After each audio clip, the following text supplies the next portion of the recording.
오늘 우리가 함께 떠날 시간 여행은 한때 세상의 중심이었지만 제국의 그늘 아래 쓰러져간 한 문명의 이야기입니다. 그리고 그 문명의 희생을 발판 삼아 어떻게 또 다른 제국이 태양처럼 떠올랐는지에 대한 감춰진 진실에 관한 기록이기도 합니다. 본격적인 이야기에 앞서 잠시 여러분의 손길이 필요합니다. 저희의 이야기가 더 많은 분들에게 다 잊혀진 역사를 밝히는 등불이 될 수 있도록 구독과 좋아요로 함께해 주시기를 부탁드립니다. 여러분의 소중한 참여가 저희에게는 더 좋은 콘텐츠를 만드는 가장 큰 힘이 됩니다.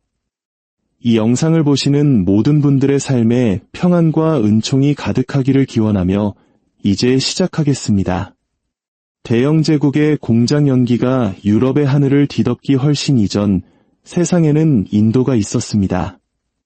단순히 부유한 땅이 아니었습니다. 눈부신 기술과 정교한 시스템, 그리고 전 세계를 촘촘히 엮는 무역망을 갖춘 경제 대국이었습니다. 때는 1700년, 인도는 전 세계 부의 27%를 차지하고 있었습니다. 이는 당시 유럽 전체를 합친 것보다도 더 큰 규모였습니다. 이것은 결코 우연이 아니었습니다. 수세기에 걸쳐 쌓아올린 장인정신과 기술력의 결정체였죠. 인도의 직물은 전 세계인의 옷이 되었고 인도의 강철은 여러 제국의 칼과 갑옷이 되었습니다. 인도에서 만든 배들은 대양을 누비며 부와 문명을 실어 날랐습니다. 그들의 금은 단지 금고에 쌓여 있는 것이 아니라 화려한 건축물과 정교한 공예품, 그리고 깊이 있는 지성의 형태로 빛나고 있었습니다. 하지만 그로부터 약 250년 후 인도가 기나긴 식민 지배에서 벗어나 독립을 되찾았을 때 그들의 손에 남은 것은 전 세계 부의 3%가 채 되지 않았습니다. 자랑스럽던 산업은 산산조각 났고 풍요롭던 땅의 사람들은 가난에 허덕였으며 그 모든 부는 바다 건너 제국의 심장부로 빨려 들어간 뒤였습니다. 도대체 무슨 일이 있었던 것일까요? 세계에서 가장 부유했던 문명은 어쩌다 스스로를 식민 지배한 제국의 가장 큰 채권자가 되었을까요?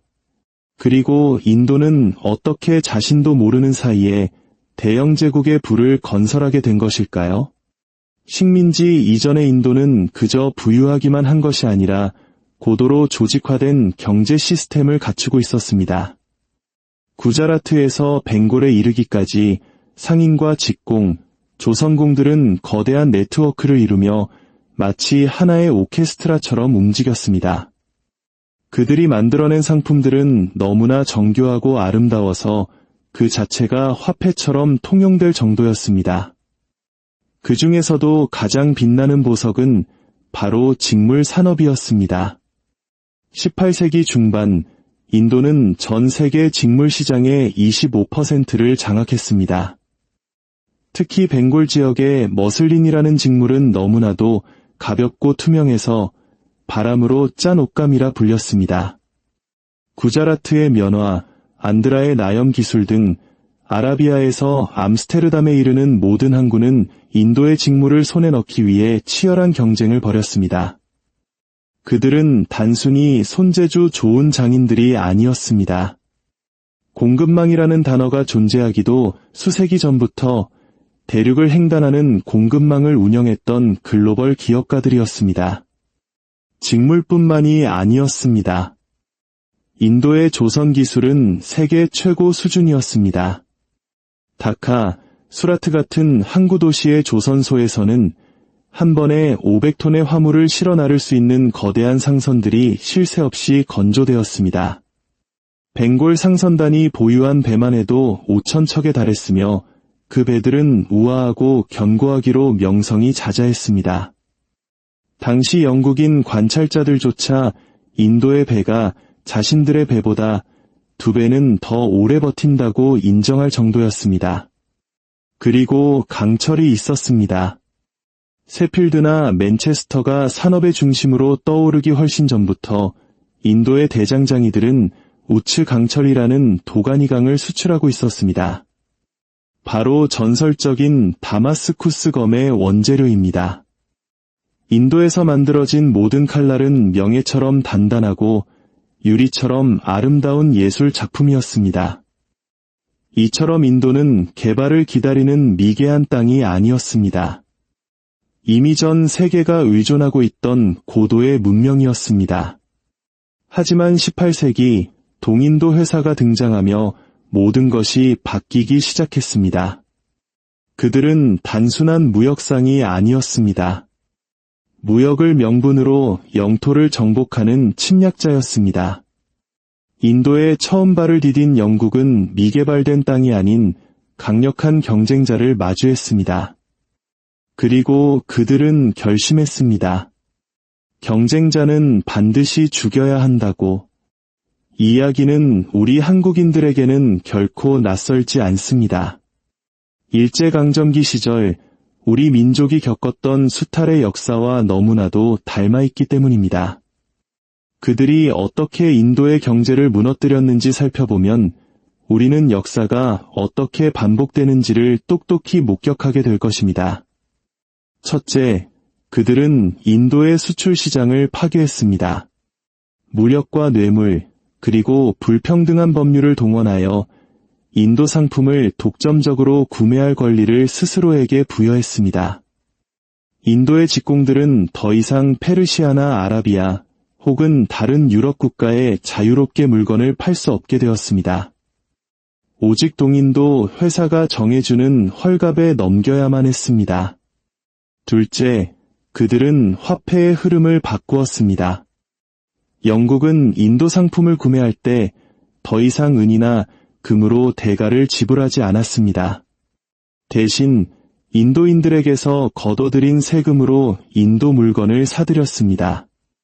말 그대로 인도는 자기 돈으로 자기 것을 빼앗기는 어처구니 없는 상황에 놓인 것입니다.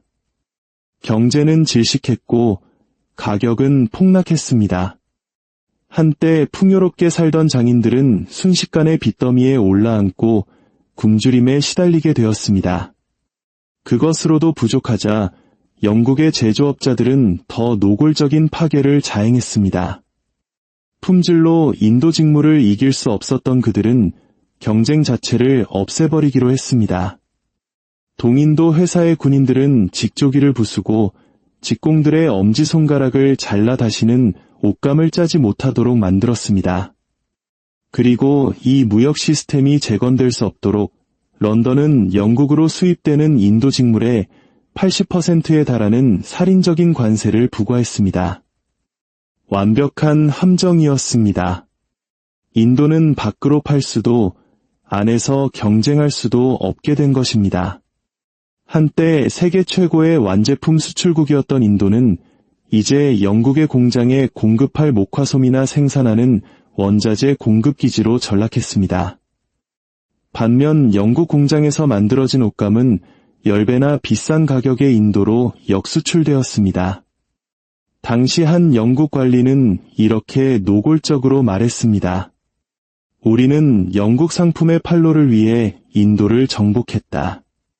내가 위선자가 아닌 이상 인도를 인도인들을 위해 통치한다고 말할 수는 없다. 바로 이 지점에서 인도의 운명은 뒤바뀌었습니다. 인도는 더 이상 영국의 무역 파트너가 아니었습니다. 오직 영국을 부유하게 만들기 위해 설계된 거대한 기계일 뿐이었습니다. 영국에게 인도는 기적과도 같은 존재였습니다. 스스로의 식민지와 비용을 스스로 지불하는 식민지였기 때문입니다. 매년 인도 농민과 상인, 노동자들에게서 거둔 막대한 세금은 본국 비용이라는 이름으로 고스란히 런던으로 보내졌습니다. 하지만 그 돈은 결코 인도를 위해 쓰이지 않았습니다. 그 돈으로 영국의 공장이 세워지고 철도가 놓이고 군대가 양성되고 궁전이 지어졌습니다. 중국에서 아프리카에 이르기까지 전 세계에서 벌어진 영국의 전쟁 비용을 충당했습니다. 인도에서 빠져나간 모든 루피는 영국의 미래에 투자되는 파운드가 되었습니다.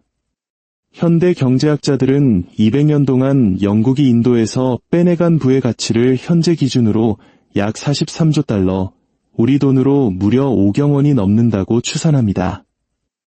인류 역사상 가장 거대한 부의 이전이었습니다. 역사가 윌 듀렌트는 이를 역사상 가장 거대한 범죄라고 불렀습니다. 대영 제국은 인도를 발전시킨 것이 아닙니다. 제국을 위해 인도를 고갈시킨 것입니다. 영국의 산업혁명을 이끈 제철소, 조선소, 방직공장은 모두 인도의 자본, 인도의 목화, 그리고 인도인의 고통 위에 세워졌습니다. 이 거대한 수탈 시스템의 엔진은 바로 세금이었습니다. 기존 산업이 파괴되자 수백만 명의 숙련된 기술자들은 농사를 지을 수밖에 없었습니다. 순식간에 인도 인구의 80%가 토지에 의존하게 되었고 영국은 바로 그 토지에 자비 없는 세금을 부과했습니다. 영국 관리들은 농민 총생산량의 50에서 80%에 달하는 엄청난 세율을 책정했고 심지어 수확하기도 전에 세금을 징수했습니다. 논리는 잔인했습니다. 풍년이 들건 흉년이 들건 세금은 반드시 내야 한다는 것이었죠. 가족들은 땅을 팔고 집안의 물건을 팔고 어떤 이들은 자식을 팔았습니다.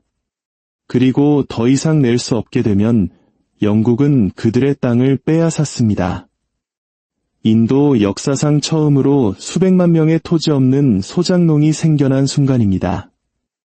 한 영국 의회 의원은 의회에서 이렇게 자랑했습니다.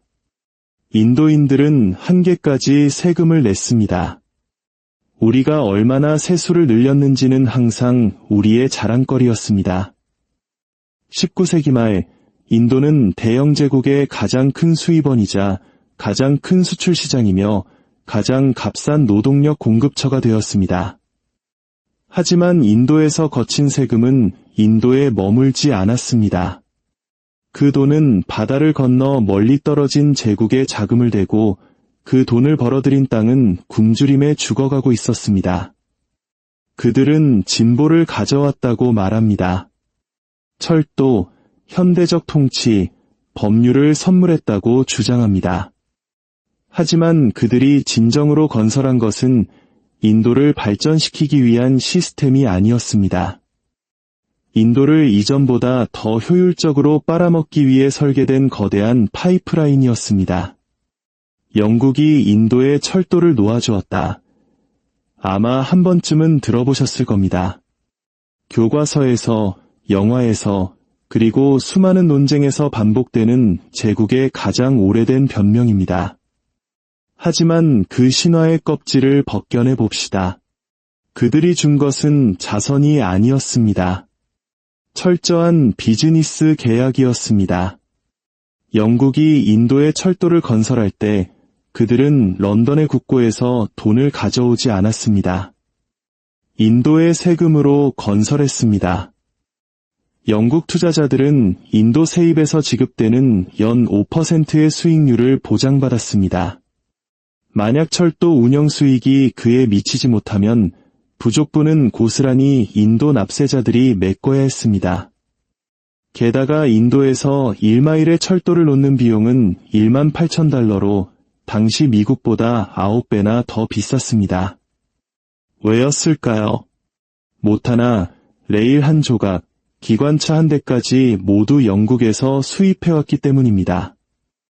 영국은 인도가 결코 자체적으로 철도 기술을 개발하지 못하도록 철저히 막았습니다. 인도의 기술자와 제조업자들은 철도 장비 생산이 금지되었고 오직 영국산을 사야만 했습니다. 결국 철도라는 선물의 정체는 인도인들이 돈을 내고 영국이 이익을 챙긴 피와 눈물로 얼룩진 청구서였던 셈입니다. 이 철도는 인도인들을 기회의 장으로 연결하지 않았습니다. 광산을 항구로, 농경지를 받아 건너 공장으로 연결했을 뿐입니다. 대기근이 닥쳤을 때 바로 그 기차들은 굶주리는 사람들이 가득한 지역에서 곡물을 실어 항구로 날랐습니다. 수백만 명이 철로 옆에서 굶어 죽어가는 동안에도 수출은 멈추지 않았습니다. 영국 통치 하의 기근은 자연재해가 아니었습니다. 그것은 정책이었습니다. 1770년부터 1947년까지 약 3,500만 명의 인도인이 기근으로 사망한 것으로 추정됩니다. 이 죽음의 대부분은 막을 수 있었습니다. 곡물은 있었고 배는 항구에 정박해 있었습니다. 그러나 수출은 결코 멈추지 않았습니다. 영국 관리들은 이를 시장의 규율이라고 불렀습니다. 하지만 시장은 울지 않습니다. 우는 것은 사람이었습니다. 1876년 대기근 동안 어머니들은 쌀 한 줌에 자식을 팔았습니다. 시신을 묻을 사람조차 남아있지 않아 우물은 시체로 가득 찼습니다. 그러나 같은 시각 런던의 신문들은 영국으로의 밀 수출량이 증가하고 있다고 보도했습니다. 당시 한 의사는 이렇게 기록했습니다. 영국에 바치는 연간 세수가 단 1달러라도 줄어들지 않도록 하기 위해 인도는 굶주린다. 영국 정부의 공식적인 기근 대책은 비계입이었습니다. 시장에 보이지 않는 손이 누가 살고 누가 죽을지 결정하게 내버려 두라는 것이었죠. 인도의 관리들과 선교사들이 구호 활동을 시도하면 그들은 침묵을 강요당했습니다. 한 영국 장교는 민간인들이 굶어 죽고 있다는 사실을 인정하지 말라는 명령이 있었다고 고백했습니다. 이것은 통치가 아닙니다. 시스템으로 만들어진 잔인함입니다. 인도인들이 굶주리는 동안 대영 제국은 팽창했습니다.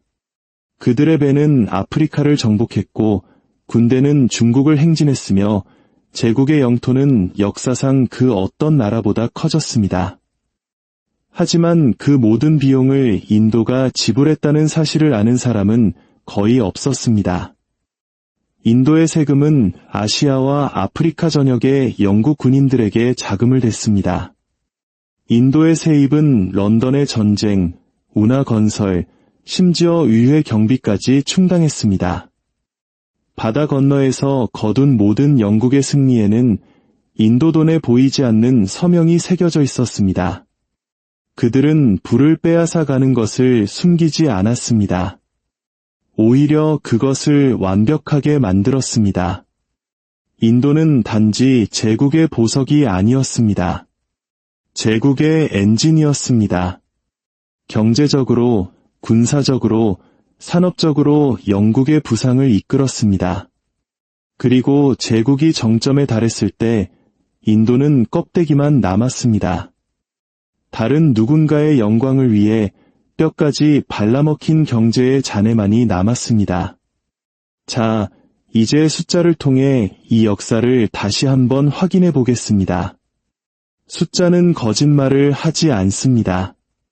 1700년 인도는 세계 GDP의 27%를 차지했습니다. 1947년 그 수치는 3% 미만으로 떨어졌습니다. 바로 그 기간 동안 영국의 점유율은 극적으로 상승했습니다. 하나의 곡선은 추락하고 다른 하나의 곡선은 솟아오르는 시간을 축으로 완벽한 대칭을 이루는 두 개의 그래프. 이것은 우연이 아닙니다. 명백한 원인과 결과입니다. 인도의 손실이 곧 영국의 이익이었습니다. 런던에서 진수된 모든 배, 맨체스터의 문을 연 모든 공장, 시티에 세워진 모든 은행은 직간접적으로 인도의 부로 자금을 조달했습니다. 이것은 민족적 자부심의 문제가 아닙니다. 데이터이며 명백한 증거입니다. 1947년 영국은 인도를 떠났습니다. 하지만 그들은 처음 발견했던 모습 그대로 인도를 남겨두지 않았습니다. 산업이 파괴되고 자본이 고갈되었으며 자신들을 착취하기 위해 설계된 바로 그 시스템에 의존하게 된 나라를 남겨두고 떠났습니다. 한때 장인들로 가득했던 땅은 이제 소작농들로 가득 찼습니다. 완제품을 수출하던 사회는 이제 원자재를 수출합니다. 한때 세계 경제의 중심이었던 경제는 이제 생존을 위해 헐떡이고 있습니다. 이것은 잘못된 경영이나 운명의 결과가 아닙니다. 철저히 의도된 설계의 결과입니다. 한 국가의 발전은 다른 국가의 파멸 위에서만 가능하다는 원칙 위에 세워진 시스템의 결과입니다. 영국에게 인도는 문명화의 대상이 아니었습니다. 현금 흐름을 위한 식민지, 그 이상도 이하도 아니었습니다. 70년 이상이 지난 지금도 그 시스템의 메아리는 여전히 남아 있습니다. 불평등, 부채, 저개발. 이것들은 현대 정치의 우연한 산물이 아닙니다. 역사에 새겨진 지문입니다. 수세기에 걸쳐 구축된 경제력을 해체하면 하룻밤 사이에 재건되지 않습니다. 한 문명의 불을 송두리째 빼앗아가면 그것을 다시 채우는 데는 수세대가 걸립니다. 그러나 인도는 견뎌냈습니다. 모든 역경을 딛고 재건하고 있습니다. 다시 일어서고 있습니다. 그리고 기억하고 있습니다.